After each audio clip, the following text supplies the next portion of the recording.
You're watching the KOAM Morning News on Fox 14. Right now at 7, it's National Library Week, and our very own Carrie Worthen takes us to the Pittsburgh Axe Library to learn more. And our very own Yana Abdullah takes us to Joplin to learn more about how the Chamber of Commerce is supporting the city's remote workers. And we've got some scattered showers out there, more rain and thunderstorm chances on the way for us today, and it's going to be chilly. We'll take a look at that full forecast coming up. The 4 states' most watched news starts now. Thanks for joining us for the KOAM Morning News on Fox 14. I'm Tanya Bach. A church and expected guest on Wednesday. Reports came in around 4:20 of a pickup truck overturning into a building at 4th and Pearl in Joplin. Authorities discovered a U-Haul pickup on its side where it had taken out the church sign and part of the brick wall near the front steps. The pickup was traveling east on 4th and clipped a guy wire tension cable with the right side outside mirror. The driver reacted, lost control, and crashed. The driver and passenger were taken to an area hospital with non-life-threatening injuries. Well, it is National Library Week. KOAM's Carrie Worthen has more from Pitt State's Axe Library. Good morning, Carrie. Good morning, Tanya. This week not only celebrates books, but the people who work in libraries.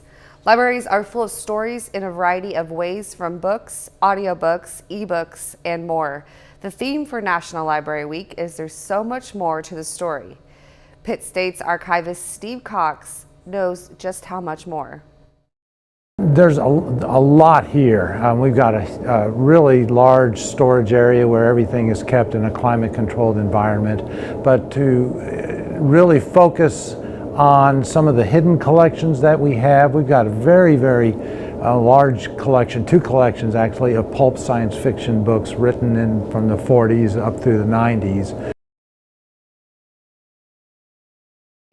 The library is open 7 days a week, and anyone from the public can access it. Tanya? All right. Well, thanks, Carrie. We heard from the PSU archivist. I understand that he is retiring this year. He is, yes. He's been there for 8 years. He seems to be very passionate about his job, and he says that they will replace him, but he's excited to start traveling with his wife. And start the next chapter of his life. Yes. All right. Thanks, Carrie. Well, Woodson County is dealing with the aftermath of a train derailment that happened on Monday. Union Pacific train hauled 97 cars in total. 21 of them were damaged or destroyed. The train was transporting cottonseed, plastic pellets, and fertilizer.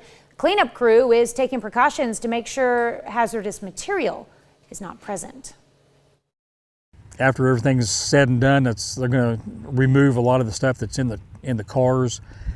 Probably they're going to have to scrap a lot of this stuff, so they have people out here cutting this stuff up, and so we've been kind of patrolling it a lot, keeping an eye on what's going on.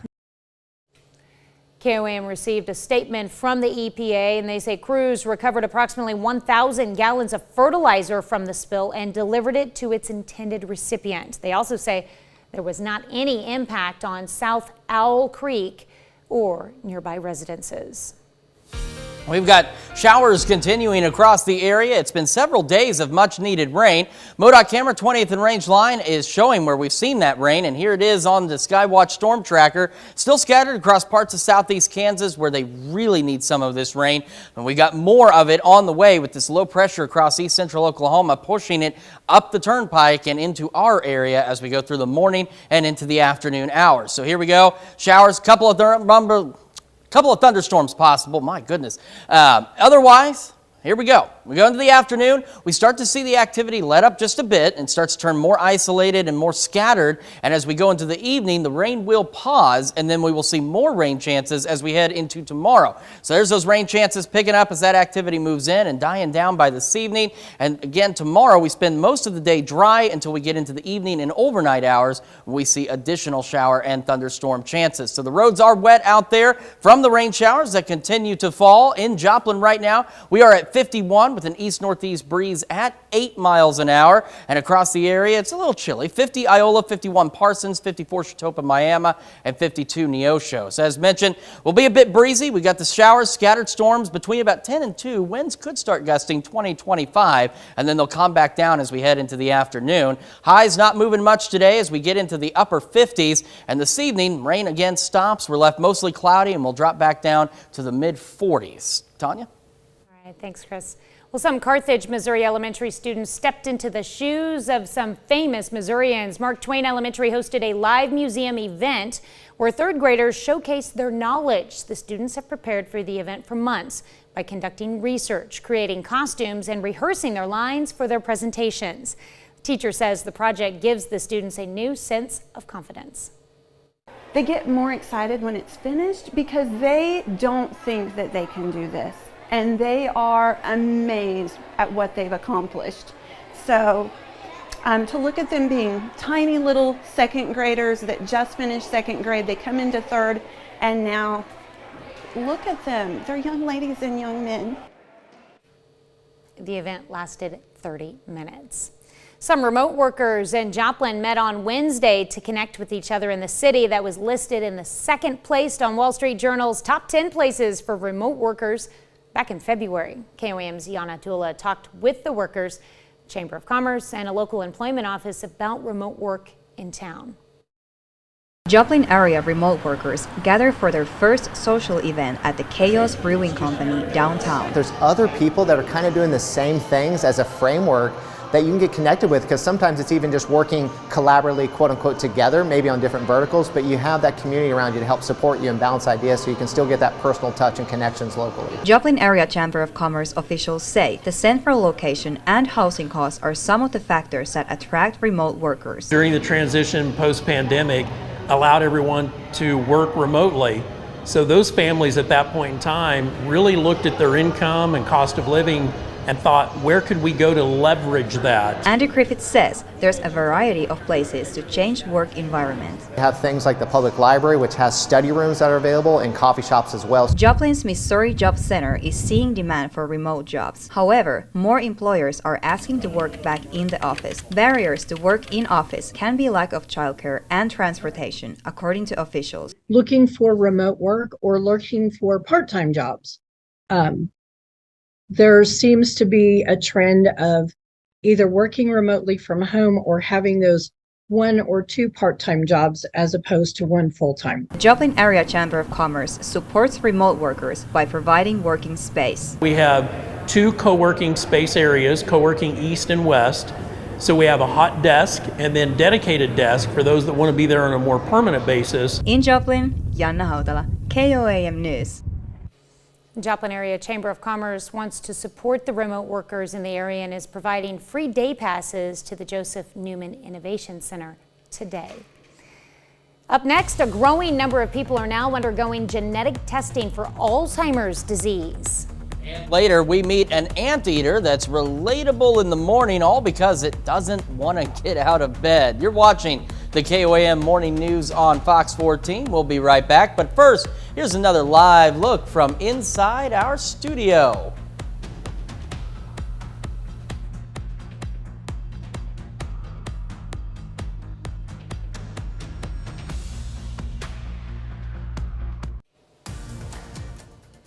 In Health Watch this morning, a new study is suggesting menopause is to blame for billions of dollars in medical expenses and lost productivity in the workplace. Researchers surveyed about 5,000 women between the ages of 45 and 60. They say most of the women were employed at the time of the study. According to the researchers, 13% of women said they experienced an adverse work outcome related to menopause symptoms, while about 11% missed days of work because of it. New research by Johns Hopkins University estimates more than 420,000 adults in the U.S. visited emergency rooms for dog walking related injuries from 2001 to 2020. Majority of the injuries were caused by a person falling after being tangled in, pulled by, or tripped by the leashed dog. Most common injuries include traumatic brain injury, finger fractures, and shoulder strain or sprain. Healthcare professionals say a growing number of people are undergoing genetic testing to see if they're at a higher risk of developing Alzheimer's disease. Marianne Rafferty takes a closer look at what could be driving more people to want to learn about their potential risk factors. More than 6 million people in the U.S. have Alzheimer's, the most common type of dementia. The Alzheimer's Association says that number is expected to increase to roughly 13 million people by 2050.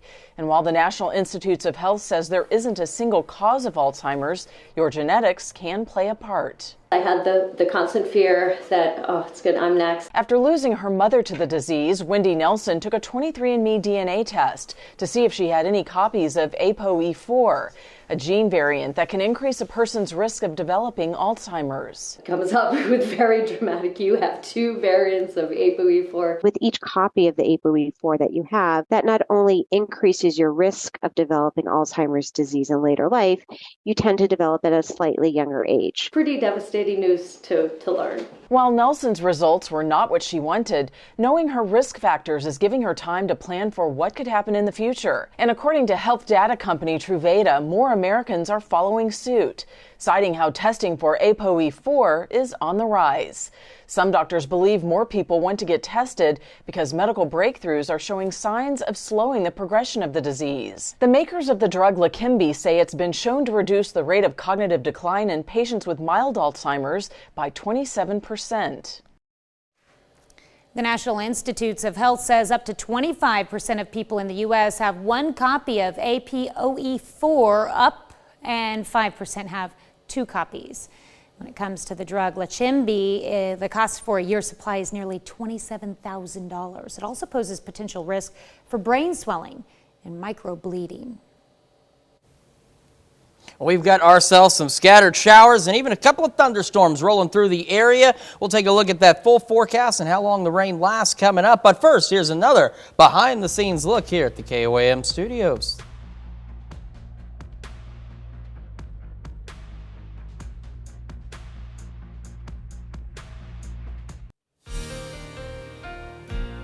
Welcome back to the KOAM Morning News, 7:17 on this Thursday morning. So got those scattered showers across the region, focused right here from Springfield to Joplin and right along Kansas-Oklahoma border, and a few scattered just to the northwest of Chanute around the Yates Center area. And as you see, we've been talking about that bigger batch down by Tulsa, slowly but surely making its way off to the northeast, because the spin is a low-pressure system that's down across east central Oklahoma that's been setting off severe weather to our south, but our atmosphere here just not primed for severe weather. But a couple of thunderstorms still possible as we head through today and then again into tomorrow night.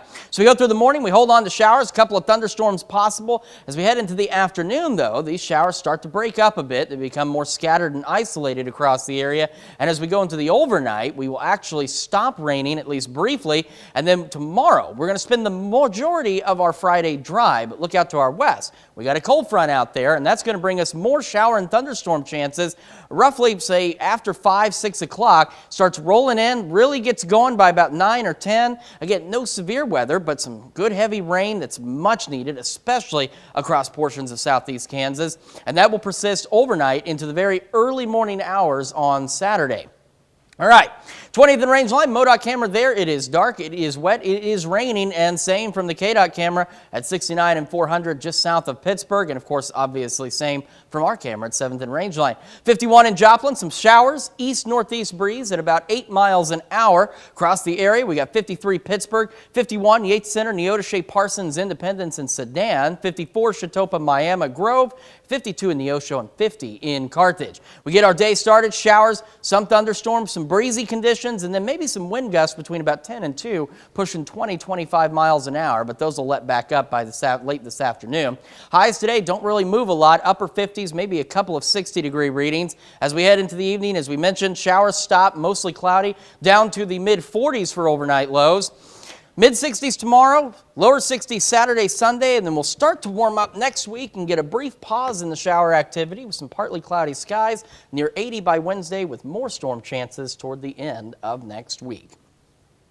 Well, like out of a movie, an Arizona dad proves that saying yes to all requests can be a good thing, as it can not only lead to unexpected friendships, but also provide a shot at the big screen. Stephanie Bennett has the story. It seems the story of dorky Dungeons & Dragons playing family man dad accidentally goes to weird debaucherous drunken ski party is silly. Yeah, it's silly. I get it. I get that it's funny. Screenwriters and producers are ready to pen the script for the new movie titled Reply All, based on the true story of a man on a mission to attend a stranger's bachelor party. But people kept coming up to me and going, this could be a movie. And when 20 people meet you and say this could be a movie, you start thinking thoughts like, I bet this could be a movie. It all started in 2019 when Will Novak received an email with the subject line, Angelo's bachelor party, meant for another man with the same name. The only difference was one character in their email. I thought it was a spam email at first because it was all, come to this bachelor party for this guy Angelo. I didn't know anything about it. I thought it was like, one of these, hey, give us your bank routing number kind of emails. But rather than telling the group they had the wrong guy, he replied back saying he'd be there. Novak started a GoFundMe, and 2 hours later, the entire trip was funded. I rented a van because it was the cheapest option. It was $19 a day. And when I got to the rent-a-car desk, Enterprise was like, oh, don't take the minivan here, take this Maserati. From then, a friendship between strangers sparked as the adventure of a lifetime brought Novak across the country to a mountain resort in Vermont for the weekend-long extravaganza. And I could hear they were blasting metal music. I thought they were just playing like a CD. But no, when I got up there, they were shredding, they were playing, and they were shooting off fireworks in the house. Moral of the story, he says, say yes. I think a lot of times we go through life and we're like, oh, that's a pain, or I don't want to do it, or, but yeah, just say yes to things and see where they go, and sometimes fun things can happen, and a stranger is just a best friend you haven't met yet. It's kind of my motto, and yeah, it worked out great. I can't say it's ever happened to me, but we've had other stories where that's happened to other folks, and some of those friendships have lasted for many, many years. We'll be back with more of the KOAM Morning News right after this. Well, you can't call this next guy woke because it's a critter that sleeps up to 18 hours a day. That's what I need to do. Well, he's become a viral sensation as drowsy fans relate to how hard it is to get him up. Jeannie Moose reports on the internet's favorite sleepyhead. What is this thing, and why is his keeper having such a hard time waking him up? Good morning. Rub his ears. You gonna wake up? Give him his favorite treat, avocado. Still, he puts his paw over his ear. You're not a teenager anymore. Yuri, the 22-year-old giant anteater, just covers his head with his tail, a built-in blanket. This is an everyday thing for me, is getting this boy out of bed is difficult. The Greensboro, North Carolina Science Center captioned the video, "Our sweet forever teenager." Come on, Yuri, come on.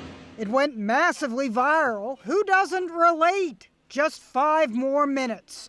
What does he have to get up for? Is he late for something? Let him sleep. But Yuri, named after the vacuum cleaner brand Eureka, needs to get up and take his meds, mixed in avocado. Does he actually get medical cannabis? He does. He even gets acupuncture for his arthritis. 22 is ancient for an anteater. In the wild, they only live to about 14. Are anteaters dangerous? I read they could disembowel you with their claws.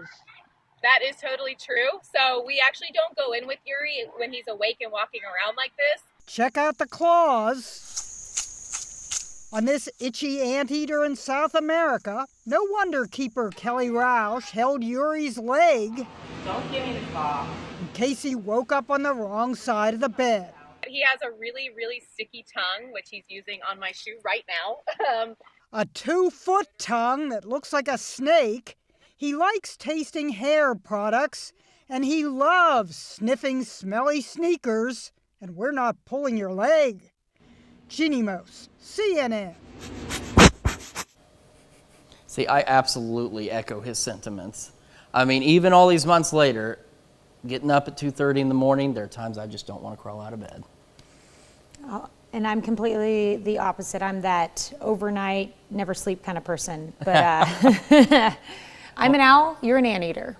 I will go with that. I will absolutely go with that. We'll be back with more news and weather right after this. The 4 states' most watched news starts now. Welcome back to the KOAM Morning News on Fox 14. It's currently 7:29. It is National Library Week, and this week libraries all over want you to celebrate books and the people who work in libraries. KOAM's Carrie Worthen has more from Pitt State's Axe Library. Good morning. Good morning, Tanya. This week not only celebrates books, but the people who work in libraries. Libraries are full of stories in a variety of ways, from books, audiobooks, ebooks, and more. The theme for the National Library Week is There's So Much More to the Story. National Library Week is an opportunity for libraries to make connections with people. We celebrate libraries. We celebrate people that work in libraries, and of course we always want to try to encourage more use of libraries by our local communities. Libraries are full of stories in a variety of ways, from books, audiobooks, ebooks, and more. Do everything from trying to tutor, provide information literacy skills to people, spaces for people to do the work, particularly our students as well as our faculty. The theme for National Library Week is There's So Much More to the Story. Pitt State's archivist Steve Cox knows just how much more. There's a lot here. We've got a really large storage area where everything is kept in a climate-controlled environment, but to really focus on some of the hidden collections that we have, we've got a very, very large collection, two collections actually, of pulp science fiction books written from the 40s up through the 90s. But our strengths are the political history of Southeast Kansas and the mining history. Cox has been with the library for the past 8 years and is now retiring at the end of the school year, ending this chapter but starting a new one. My wife and I are going to do a lot of traveling. We've done a lot of domestic traveling, but we're hoping to get overseas. Our first trip shortly after I retire is going to England and France, so we're looking forward to that. And if the only way you can travel is through books, Pitt State's Axe Library has just that for you. Axe Library is just a great place to work. The library is open 7 days a week and anyone from the public can access it. Tanya? All right, thanks, Carrie. Curious, what kind of books do you like to read? Never mind. Carrie, what kind of books do you like? Just shout it to me. What kind of books do you like to? Like fantasy books, to get you out of the world and take you away from everyday stress. See, I like sci-fi TV shows and stuff. You just got to take a break from the real world. And we've got great opportunities to stay inside and take a break from the real world. We've got showers, a few thunderstorms, some breezy conditions as we go through the morning hours. We could see some wind gusts briefly today, around 20-25 miles an hour. These showers and storms will continue into the early afternoon hours, and then they'll start to break up a bit, and they'll start to kind of exit the area as we head into the evening. And again, this has been several days of much needed rain, and like I said too, the one great thing about all of this is rain the ground can use, because it's not just being dumped on it in a short period and running off. It's being able to actually absorb this. We're not getting very warm today though, talking upper 50s for highs. As we head into this evening, we'll stay mostly cloudy. We dry out a bit, down to 45 for our low, and we will see additional showers and thunderstorms, say around 5, 6 o'clock, rolling in overnight tomorrow into early Saturday morning. Mid-60s tomorrow, lower 60s through the weekend. After the showers and storms clear out on Saturday morning, will be partly cloudy. Hanging on the partly cloudy skies, warming up, pushing near 80 by Wednesday, as we get a little break in the rain action, and then more of that much-needed rainfall returns as we head toward the end of next week. Even though we're still near 80 briefly, we've got showers, thunderstorms, and then we'll start to see temperatures cool back down again. We'll be, we're not going to break. Tanya, we're going back to you. All right, I'll take it. On Wednesday, Missouri Southern students pitched ideas for projects to give back to the community. It's part of the MOSO CAPS program. Student associates design capstone projects either individually or as a group that are service-minded and showcase creativity. Yesterday, the students pitched those ideas and people were able to vote on their favorites. I think it's really important because I think it's important for the students to understand how you should give back to your community. You know, our communities give our students so much support, and so it's just a way of giving back. People were able to vote for 3 categories: Best Project, Best Board Design, and Best Pitch Interaction. FFA students in Neosho, Missouri get to showcase their green thumbs on Wednesday. The group hosted its annual plant sale with all proceeds going back to the FFA. A wide variety of plants were up for grabs. All of them were cared for by the students over the past few months. I've learned to really be appreciative of what you get to do and to be able to help all these people. Even if you don't know them, it's still a great, amazing experience. The plant sale will continue today from 3 to 6 p.m. Gathering in Parsons, Kansas on Wednesday marks the beginning of an exciting new tradition for Labette Health's former employees. They came together for a retiree brunch, sharing experiences, memories, and catching up. Labette Health also gave out a new award called the Becky Hunn Legacy Award. Hunn passed away in 2021. She was a registered nurse in Labette Health's ICU before her death. That award went to Martha Heisey. Some disbelief. I was so honored. We have so many good nurses, and I can think of so many people that would deserve this award. So I feel very, very honored. Heisey started at Labette Health in 1982 and worked there until her retirement in 2018. That's a look at our top news stories. Coming up this half hour on the KOAM Morning News, Barbie continues its trend of inclusivity by introducing a version with Down syndrome. Families are ecstatic. And we've got showers scattered across the area. More showers and storms on the way today. Talk about those rain chances as they roll through the area. But first, here's another live look from the KOAM studios in Oregon.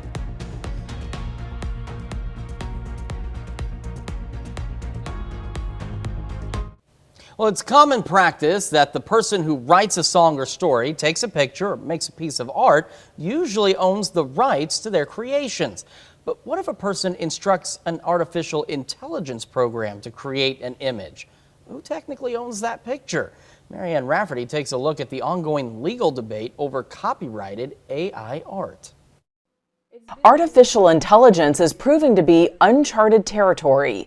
People can enter prompts for text and images into programs like ChatGPT, Midjourney, and more, with the software quickly generating a variety of sentences or pictures to match. Central Park, New York. Chris Castanova, who uses they/them pronouns, created a graphic novel with images made with artificial intelligence. But while they received a copyright for their book, the U.S. Copyright Office then revoked its decision, stating Castanova's artwork was, quote, not the product of human authorship. What they said in the letter is that as a comic book in the whole, the arrangement and my story, because I wrote myself, those things are copyrighted, but every single image by itself aren't. It's now sparking debate over who owns the rights to AI artwork. The U.S. Copyright Office is holding the line that creative works need to be created by humans. Meantime, Castanova is now using a new AI software called Stable Diffusion. The program lets them scan their own drawings or pictures that they can then alter using AI. By starting with original artwork, Castanova hopes it will be enough for them to get another copyright. If artists or large companies wind up with copyrights for AI art in the future, legal experts say they could easily profit from the images these programs rapidly produce. We're continuing to track these scattered showers across the area, leading to some wet roadways, and we're not done with the rain yet. We'll take a look at that forecast when we come back. All right, time now for another check of that forecast. Skywatch Storm Tracker showing showers across the area. They're roughly along this line, Springfield to Joplin, and right along the Kansas-Oklahoma border, and a few more right around the Yates Center area and just northwest of Chanute. And that bigger batch now starting to make it into our area, coming up out of Tulsa, we've been talking about all morning. All of this spinning off of a low-pressure center in east central Oklahoma. That's leading to severe weather to our south, but thankfully for us, no severe weather in our area. Just some showers and a few thunderstorms and plenty of much needed rain. Not enough to really do a lot for the drought situation, but every little bit helps. We'll continue to see the showers and thunderstorms as we head through the morning into the afternoon. And as we go later into the afternoon, we'll start to see these storms and showers become more scattered to isolated. As we go further into the evening, we'll eventually see the rain clear out, and then we'll see additional rain chances as we head into late Friday. So most of our Friday's dry, but around 2, 3 o'clock, start to see some edges of a cold front coming in, and this will give us more widespread showers and thunderstorms, and again, no severe weather with this, and that'll roll through overnight Friday into early Saturday morning, and just before sunrise, that batch of rain will be out of here. MoDOT camera, 20th and Range Line, it is wet outside as it is continuing to rain in Joplin, and it's continuing to do so so from the KDOT camera at 69 and 400 just south of Pittsburgh, and of course raining on our camera at 7th and Range Line.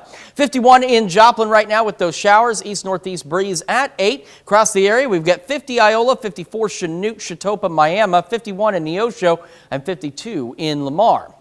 We go through the morning, showers, couple of thunderstorms, breezy. Winds between roughly 10 and 2 could pick up to that 20-25 mile an hour range on occasion. They'll come back down later in the afternoon. And then, of course, the showers will start to break up a little bit later. Not very warm today as we hang out in the upper 50s. And as we head into this evening, mostly cloudy skies. We dry out before the storms come in tomorrow night, and we'll make it back down to another chilly 45 degrees. That's a check of your forecast. Now, here's Tanya Bach with a check of Consumer Watch. That's right. Well, it's likely the U.S. could default on its debt as soon as June. That's according to a trio of new analyses. The Treasury Department is counting on an infusion of funds from taxes, but tax receipts are running much weaker than expected so far this season. Without that and other extraordinary measures, the government will not be able to pay its bills in full and on time until lawmakers raise or suspend the debt ceiling. If collections are enough to keep the coffers flush through early June, it's likely the government will not default until much later in the summer. Disney is suing Florida Governor Ron DeSantis, claiming that he has waged a relentless campaign to weaponize government power against the company. The lawsuit alleges DeSantis retaliated against Disney after it criticized a Florida bill that bans classroom discussion of sexual orientation and gender identity. DeSantis' office says Disney is trying to operate outside of the bounds of the law. Samsung Electronics profits plunged 95% today. The world's biggest memory chip maker said operating profits fell to about $479 million for the January to March quarter. That's the company's lowest profit for any quarter in 14 years. Samsung says the dive is driven by weak demand for tech devices, comes after a global downturn with shoppers cutting back on purchases due to rising inflation. As a result, smartphone, personal computer, and server companies have run down inventories, causing chip prices to plunge by about 70% over the previous 9 months. We'll be right back with more after this, but first, let's take a look at the market prices before the opening bell.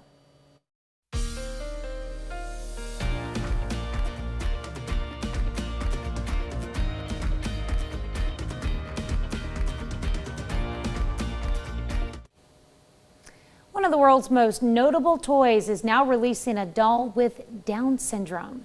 Families and loved ones of those with the condition are excited to see Barbie expanding their representation. Stephanie Bennett has more on that story. It's so fun to now have that representation in the Barbie lineup, and just so fun to see Barbie really take this on and really expose so many parents to this. Laura Kimball was thrilled to hear about the new Barbie. Her son, like many others, has Down syndrome. It's just so much excitement and really about time, right? Disabilities are so common, and with Down syndrome in particular, 1 in 700 people have Down syndrome. So it's really common in our society, and it's so beautiful now to have that representation for people to actually feel like they're seen and included in society as well as in the toys that they play with. Kimball works at the nonprofit Gigi's Playhouse in Scottsdale. So we were built specifically for individuals with Down syndrome, all the way from a prenatal diagnosis all the way through adulthood. Mattel worked closely with the National Down Syndrome Society in creating their latest Barbie. In addition to portraying some physical characteristics of a person with Down syndrome, the Barbie's clothing and accessories carry a special meaning. The doll's palms have a single line, a characteristic often associated with those with Down syndrome. Her outfit is butterfly blue and yellow, which are symbols and colors for Down syndrome awareness. She comes with pink ankle-foot orthotics, and the necklace represents the 3 copies of their 21st chromosome. Our families, our participants are going to be so excited to see this doll, not only for them to have it in their own homes to play with, but then to gift it to other families to provide, more exposure, more inclusion, more representation. Well, certainly, cool. Yeah, it's very cool, and it's great to see more representation out there as well. That's awesome. Way to go, Mattel. Absolutely. We've still got some showers and even a couple of thunderstorms as we head through the morning hours. So let's take a look at the Skywatch Storm Tracker. You can see where those showers and storms currently are. Now, I want to remind you that the Skywatch Storm Tracker, when it shows lightning strikes, which we commonly see during stronger storms, only represents cloud-to-ground lightning. It does not represent cloud-to-cloud. So that's not to say we're not seeing some cloud-to-cloud lightning out there, but you'll see some of this activity getting a few little lightning strikes going out there. And again, no strong or severe storms expected, but some showers and some thunderstorms, and these will hang on with us through the majority of our morning and into the afternoon. And as we head into the afternoon, we'll start to see them break up a bit and become more scattered to isolated. As we go into the evening and overnight hours, the rain will stop before we see additional rain chances from a cold front tomorrow afternoon and evening. So 10 a.m., there it is, and here we are at 2 o'clock, starting to get into our area, and this cold front will trigger showers, some thunderstorms, and again, no strong or severe storms, but some good rainfall, and this will last with us all the way through the evening and overnight hours and into very early Saturday morning, and then just before sunrise, those showers will be out of here. Raining in Joplin on the MoDOT camera at 20th and Range Line, and we're looking all right from the KDOT camera at 69 and 400 as the rain just south of the Pittsburgh area for now, but everybody again getting in on more rain later. We're at 51 in Joplin, east-northeast breeze at about 8 miles an hour. Across the area, not too bad, but still chilly to start. 50 in Iola, 54 Chanute, 51 Independence Parsons, 54s in Chautauqua, Miami, 51 Neosho, and 52 in Lamar. We get our morning started again, some breezy conditions. You may have noticed that, and wind gusts could pick up briefly, say between 10 and 2 in that 20-25 mile an hour range, and then they'll come back down this afternoon. But take a look at this. Temperatures not really moving much, into the lower 50s still. A couple of showers, a couple of thunderstorms out there, and that's just the way our morning's going to be. We'll take another look at that forecast and have the news you need to know right after this. Here's a check of today's top headlines, the news you need to know before you head out the door. On Wednesday, Missouri Southern students pitched ideas for projects to give back to the community.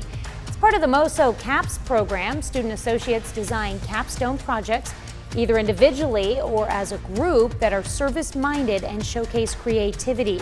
Yesterday, the students pitched those ideas and people were able to vote on their favorites.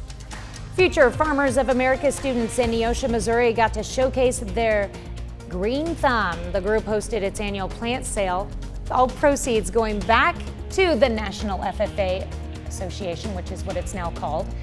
A wide variety of plants were up for grabs. All of them were cared for by the students over the past few months.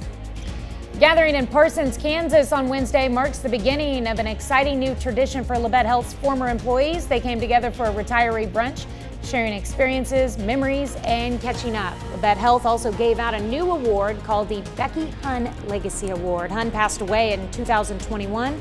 She was a registered nurse in Labette Health's ICU before her death. That award went to Martha Heisey.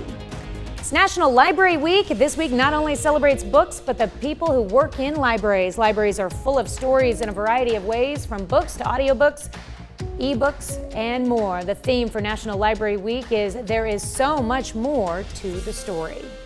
We'll have those scattered showers, a couple of thunderstorms going on through the morning into the afternoon hours, and they'll start to clear up a bit. Temperatures on the chilly side, though, upper 50s for highs today. Rain stops overnight. We stay cloudy and drop back down to another chilly low of around 45 degrees. As we look ahead, we'll have more showers and thunderstorms late tomorrow afternoon, overnight, and into early Saturday morning. Mid-60s tomorrow, lower 60s through the weekend. We'll get a break in the rain activity for the first half of next week, warming up to near 80 by Wednesday, and then we'll see some additional shower and thunderstorm chances as we head into Thursday and Friday of next week.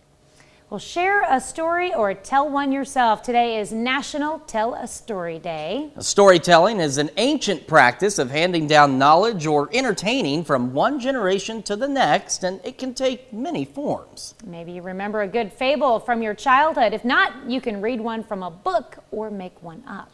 No matter what story you tell, gather some friends and family to celebrate National Tell a Story Day. It's a wonderful way to pass along family traditions, histories, and long-told tales. A very fitting National Day for today, Tell a Story Day, because it is National Library Week. Yeah, so get out there, read a story if you don't have one to tell, and then you've got one. And that's what we do every day. And if you have one, write it down. Maybe you could write your own book. We tell our stories. We tell stories of other people every day here. We do. We do. And that's a lot of fun. We have a lot of stories to tell, and I talk too much. Ask anybody. I'll tell long stories. And if you listen to us long enough, we tend to tell some behind-the-scenes stories too. Yeah. Some things that you may want to know, some things you may not want to know, but you know, one way or the other, it's good stories. Well, we want to thank you so much for letting us put the good in your morning. We will be back with more news and weather today at noon. Have a great morning and an even better day.